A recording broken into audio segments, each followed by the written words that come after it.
मेरो ज्ञान बुद्धि र क्षमतालाई देशको लागि पनि प्रयोग गरौँ न। मेरो ज्ञान बुद्धि र क्षमता र अहिलेसम्मको अनुभव म समर्पण गर्न चाहन्छु क्या देशको नाममा क्या, होइन त्यो। अनि नाति जब मेरो साथमा हुनुहुन्छ नि प्राय बाजेको कुरो ठिकै छ भन्नुहुन्छ र म पनि मुख पर्छु। वास्तवमा के हो, ठिकै हो मेरो कुरा? बाजे कुरा चाहिँ 100% ठिक छ। अब बाजे पनि अब यत्रो चाहिँ अब अधिवक्ता हुनुहुन्छ, न्यायालय सम्बन्धी अब कानुन विज्ञ हुनुहुन्छ, कानुन पढ्नु अध्ययन गर्नुभएको। अब हजुर चाहिँ महावीर पुनसँग गठबन्धन गर्नुहोस् या हर्क सामुसँग गर्नुहोस्, त्यो त स्वतन्त्र नै हुन्छ। किनभने स्वतन्त्रमा भनेको खुला सोच हुन्छ, खुला आकाश जस्तो सोच हुन्छ। त्यहाँ जुनै पनि पन्छेहरू हुन सक्छन्, जुनै पनि। मलाई चाहिँ नि सपोर्ट गर्नुहुन्छ भनेपछि त म सपोर्ट गरिहाल्छु नि, हामी एउटै लाइनको हो, हामी श्रमजीवी हो। यहाँ जतिको बौद्धिक मान्छेले मलाई समझ गरेपछि मेरो कुरोमा पनि सत्यता छ भन्ने मलाई लाग्यो। 100% हो नि, लाग्नु पर्छ। किनकि हामी एउटै लाइनको, एउटै प्यानलको हामी व्यक्तित्व हौँ।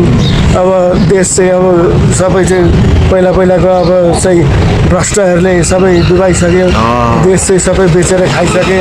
आम्मामामा सर्वसाधारण जनतालाई थाहा नभएको कुरो अब त छैन बाँकी केही। अब त सर्वसाधारण पहिला जस्तो कहाँ भेड छ, अब त सबै बुझ्ने भइसके। अन्त एक बोतल रक्सी र एक साको भातको भरमा बिक्थे, अहिले त्यस्तो छैन। अब जनताहरू चाहिँ अब जागरुक भइसके, अब जनताहरू शिक्षित भइसके। सबै राजनीतिक ज्ञान लिएर बस्नु भएको छ। अनि जनतालाई कसले हेप्नु सक्छ? अब जनता बाटो भइसके। केपी बा तिमी कहाँबाट उठ्छौ? सायद तिमी आफ्नो क्षेत्र लास्ट हाउससम्म भन्दैनौ, छक्याएर तेर्थुमतिर जाने हो कि आफ्नो ठाउँ छोडेर? डर मर्नु छ है। लगायत है, बा मात्रै होइन, लगायत है, अरू पनि। तर लगायत ऊ मात्रै होइन, जो 2-3 पटक प्रधानमन्त्री भइसके नि देशको, तै पनि देशमा 10 पैसा चाहिँ ऊ ऋण घटाएको छैन नि। उनीहरू सबैलाई यही कुरो हो नि फेरि। तर बाले चाहिँ त्यो सबै कुरोलाई संस्थागत गर्नु खोज्छ क्या, पुरानो कुरोलाई। यो चाहिँ बाको नराम्रो पक्ष छ होइन। त्यसले गर्दाखेरि पुरानो सिद्धान्तहरू, पुरानो उद्देश्यले यहाँ केही पनि लछारबाट लाउँदैन देशको लागि। त्यही हो क्या, जनतालाई दिनुपर्छ भनेकै कुरो त्यो हो क्या।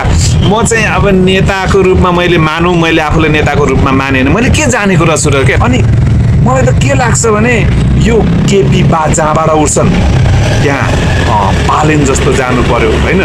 पालेन जहाँबाट उठ्छन् चाहिँ नि त्यहाँ प्रचण्ड उठ्नु पर्यो र वास्तवमा परिवर्तन चाहिँ त्यहाँबाट देखिन्छ क्या। नयाँ चाहिँ जनताले चाहेको हो कि बा पुरानै भन्ने कुरो क्या।